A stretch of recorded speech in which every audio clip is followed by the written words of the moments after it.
Hello mga kakusina! Ako po ulit si Ate Angel na kusina ni Angel.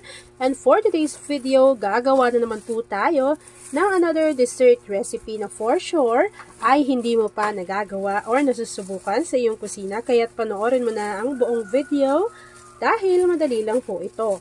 So una, meron tayo ditong tig 500 ml na microwavable tub. Nilagyan lang po natin yan ng tig kakalahati nitong cake bars. Nasa sa inyo na kung anong flavor ang gusto ninyo. Pero pwede naman yung vanilla. Pwede ito yung makapuno. Pwede rin yung kanilang custard. So ito, tira-tira na lang dan sa aking kusina. Tapos po, ilalagay lang natin yan dito lahat. So ako, ginawa ko, tinagkalahati natin siya para mas tipid. At the same time, magiging kasya yung ating mixture dito. So meron pa tayo dyang lulutuing mixture. Kapag nailagay na natin yung ating cake bars dito sa ating microwavable tub, set aside lang po muna natin ito bago gawin na po natin yung ating mixture. Ganda ng kulay. Kakailanganin po natin itong Menu Magic Ube Jelly Mix. Yan. So take note na hindi pa nakabukas yung apoy sa ating kalan. After nun, tunawin lang muna natin yan sa 1 cup of water. Yan, para sigurado lang tayo na hindi namumuo yung ating jelly powder sa bottom ng ating pan. Alam niyo ba, sobrang sarap nito, yung ube nila na jelly powder. Isa yan sa favorite ko, pagkatas nung leche flan flavor. After nun, maglalagay na tayo dyan ng Marie Evaporada. Ito po ay meron 380 grams. Pero kakailanganin po natin ng 2 lata. Maglagay din tayo at least half teaspoon ng vanilla essence or vanilla extract. And maglalagay na rin po tayo dyan ng 1 can or 380 grams nitong Marie Condensada. So ilagay nyo lang yan dyan lahat. After adding ng ating condensed milk, haluin lang po natin ito ng maigi para mag-combine at hindi siya mamuo sa bottom ng ating pan. Yung dessert recipe natin na ito mga kakusina, sobrang dali lang gawin. Pwede ninyong ipangregalo, pwede ninyong gawing pang negosyo, kaya naman ipanghanda sa kahit anong klaseng okasyon. Kapag sigurado na tayo na natunaw ng maigi yung ating jelly powder, pwede na po natin buksan yung ating apoy sa ating kalan over medium to low heat dahil ayaw po natin na mabigla yung pagkaluto ng ating mixture. Para naman hindi plain yung ating recipe or yung ating dessert, kakailanganin natin dito ng nata de coco. Ito po yung maliliit lang siya. Tapos dinrain ko lang yung kanyang syrup para po hindi maasim. And then, meron po ako ditong grated cheese. Pero hindi ko to ilalagay lahat na. Konti lang.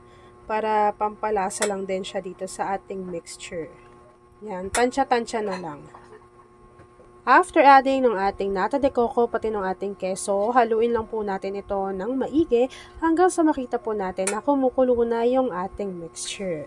So habang hinahalo ko yan mga kakusina, please don't forget to like and follow yung ating Facebook page, Kusina ni Angel. Kung meron ka ring Instagram, paki-follow na rin ako doon, Kusina ni Angel. At kung gusto mong matuto pa ng iba pang mga recipe o kaya naman gusto mong mag-share ng mga naluluto mo everyday, pwede kang sumali sa ating Facebook group. Andyan lang po yan sa ating Facebook page.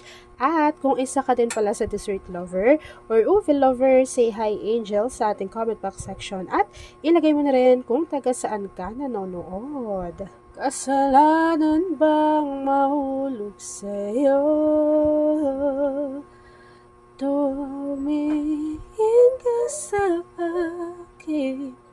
And yes mga kakusina, ito nga pa ng ating kasirola. Flex ko lang din sa inyo. Ilalagay ko na dyan kung saan tayo bumili. Alam nyo ba, ang ganda niyan. Sobrang bilis lang linisin kasi nga non-stick yan. Tapos malalim din. Pwede nga rin siyang gawing steamer eh. Kung meron kayo sa saktong steamer na pwedeng ilagay sa ibabaw. Pwede rin yung paglutuan ng mga may sabaw, sinaing, pwede rin dyan. Tapos meron din po yung takip.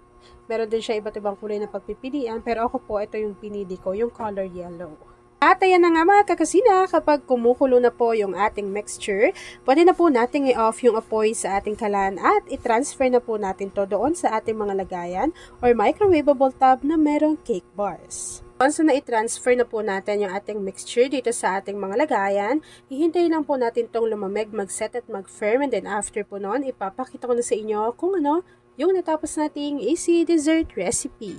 At ayun na nga mga kakusina, once na nag-set na yung ating dessert recipe, nilagyan ko lang po yan ng keso on top, and then after po nun, pwede na natin yang i-enjoy. At ayun na nga mga kakusina, tapos na po ang ating easy dessert recipe na ube nata jelly dessert. Kung nagustuhan mo yung ating video, please like and share this video. At kung hindi ka pa nakapag-subscribe sa ating YouTube channel na Kusina ni Angel, please click subscribe button, click mo na yung notification bell, click all para lagi kang updated sa bawat ina-upload kong mga videos. At kung isa ka din sa dessert lover at ube lover, say hi Angel sa ating comment box section at i-share mo na yung ating video. Yun lang mga kakusina. Thanks for watching and enjoy this video.